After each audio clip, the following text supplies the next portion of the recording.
Hello folks, it's Sam Fitton here, director and inventor of Solo and Solo Studio Pro. We're going to be diving into the lens settings in this video, which, trust me, are super simple. So let's dive back into the app and I'll show you around. So here we go, really simple. In the bottom right hand corner there is the cog icon. Simply tap that and you'll be able to enter the main settings for lens.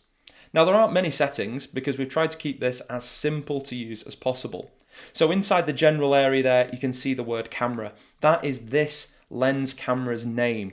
Now these have to be unique if you're using obviously different lens apps during your show. So if you have 3 cameras, you could call them camera 1, camera 2, camera 3, and so on. Now as you can see, I'm only using 1 camera, so this is just camera, but you can call it anything. Then we have the keep screen awake, which does exactly what it says on the tin. I'd highly recommend using this if you're setting up a camera before a show begins and you want to make sure that camera is up and running and your iPhone doesn't go to sleep.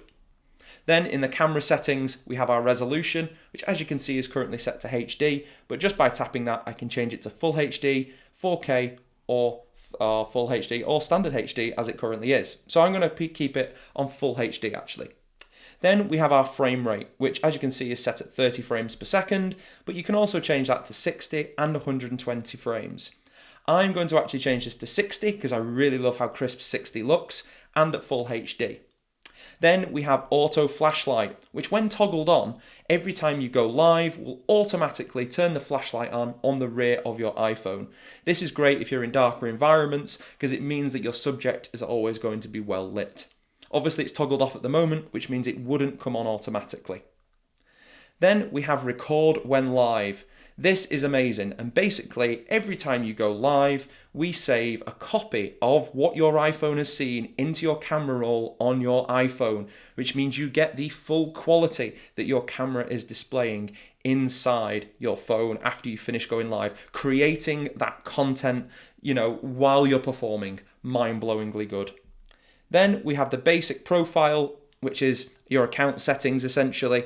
I'm not going to go into those, it's got all my personal details, but it's the boring stuff. And then obviously a support link for any help that you might need. And that is it. That is all the settings that you need for Lens. In the next video, we're going to be diving into how you actually get it to talk to Solo Studio Pro.